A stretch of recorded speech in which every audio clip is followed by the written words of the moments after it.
So as part of the show me, tell me questions is your ability to control, use the ancillary control. So this is your left hand stalk and here is your right hand stalk. So when we switch the engine on, so again, the Suzuki Swift is a key led ignition. There's the ignition underneath. We can have a look. There it is. So again, you place the key into the slot, making sure we're in neutral naturally. When you give it one turn, this starts off the interior. Second, this is your ignition. And here are all the information and all the diagnostics that the car will do. And the key one here is when we switch it on, there's that ABS light and it switches off. So one of the questions is, how do you know if your ABS has failed? Well, the ABS light will flash up and will stay on. When it stays on for any reason, then you know there's a problem. When we switch the engine on, there it is, your rev counter has started. So that's giving it some fuel and it started. So this is your temperature gauge. It's telling you there's no seat belt. And that is your handbrake is on. Okay, so when the engine is on, let's have a quick look. Here's our left stalk. So again, this is the light sequences. So currently it's a twist function, a flick function, and a push function. So starting off, when we twist this, the tip to the auto section, the lights will come on by themselves. Again, it's the automatic section, so when it starts to get darker, it'll switch on.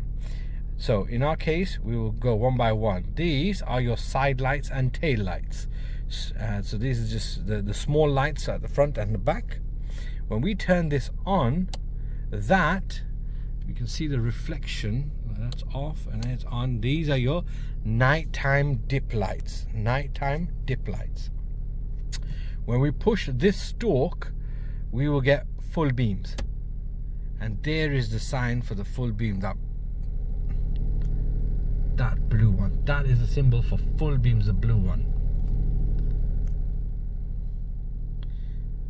And to turn them off, we pull it back. Now what some people do is, when you pull it like this, when you're moving your whole handle like this, that is engaging the flash, and you can see that in the reflection. There it is, flash. We can again bring that to auto, and then the lights will come on when they need to. Now one of the questions is, can you turn on your rear fog lights?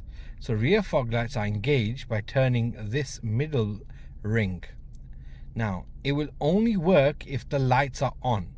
They are on auto right now, but it's daylight, so it won't come on. So you've got to turn them on, and then you twist this once, and that green light now, that is your front fog lights. Twist it again, and it's a spring switch.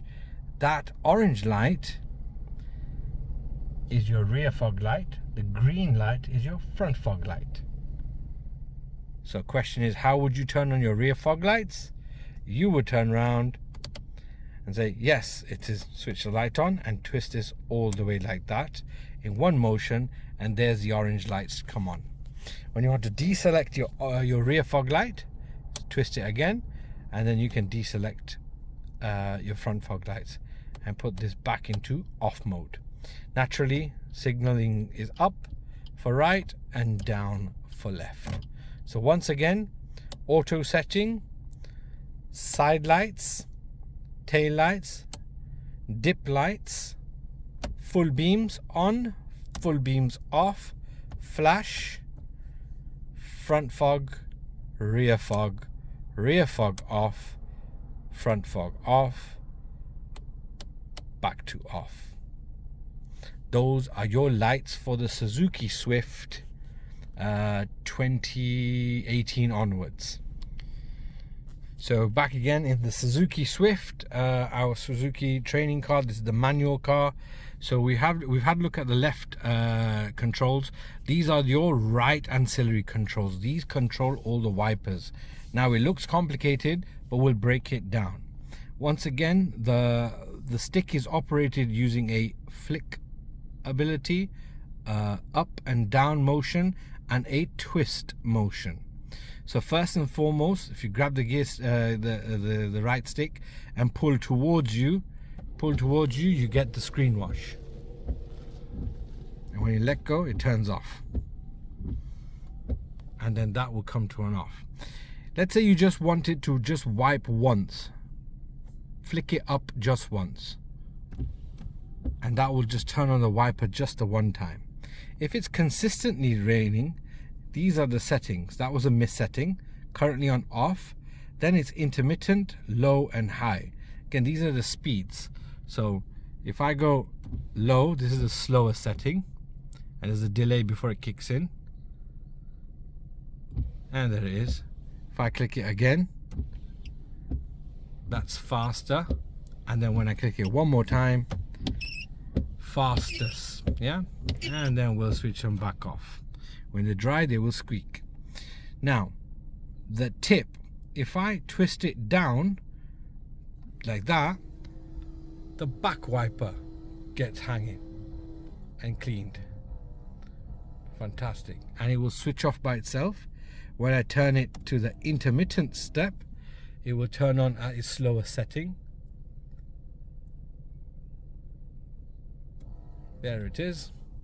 And then if I turn it one more time, it will turn on more faster, and there we have it. The inside switch, this is what confuses a lot of people. This actually changes the variability and the speed of the intermittent stage. So you can make it go slightly faster, slightly slower, because rain doesn't always come down at one specific speed. So that's just to mess around with it. I just leave it on standard. You just make it flicker or as much as you need. There is no push down on this particular car. It's just either up, down, twist, or pull towards you. That is your wiper controls. So here comes our climate and ventilation control system. So very simply, this is how the air flows in your car. This is recycling the air within the cabin. This is taking the fresh air. So air from outside versus air from inside the cabin. What this does, it takes the engine and the machine here, contraption, takes the air from a location.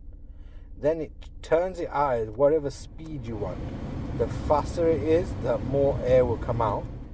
We're telling it at what temperature we would like it. So cold is colder and blue is colder, red is warmer. We're also telling it where we want the air to be circulated. This symbol here, the one with the arch at the bottom, that one there with the three squiggly lines, that is your front demister settings. So you would twist it to that, turn it on, and that would clear the air from the front, the vents here. So when your front wiper, when your front windscreen is steamed up or iced up, that's what you would use. You can also use it at that setting as well, because that also takes the front demister and at the feet. Your rear demister is that button here. When you press that, that turns on the elements within the glass. I don't know if you can make out, see that there's at the back of that, there's elements in the glass, metal elements that heat up, and that actually de-steams and demists the rear windscreen. That will turn off by itself. This one you would have to do yourself. These are your ventilation controls. Okay, so the other questions with your show me, tell me questions are to do with your tires.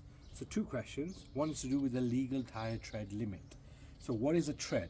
You see these lines going across your tire. These need to go down a certain depth, and the minimum is 1.6 millimeters across at least 3/4 of the breadth of the tire around the whole circumference. So this tire, it needs to go down, these tire treads need to go down 1.6 mil. The other question to do with the tire is the tire pressure. How much pressure do you put into your tire?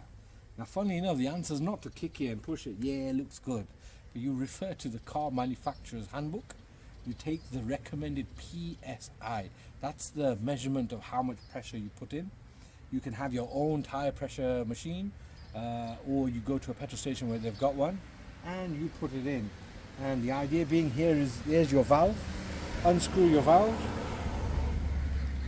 in that manner, and then you take your machine, put it in, and it'll tell you how much air pressure is done. And when you finish, screw the cap back on, and jobs are good.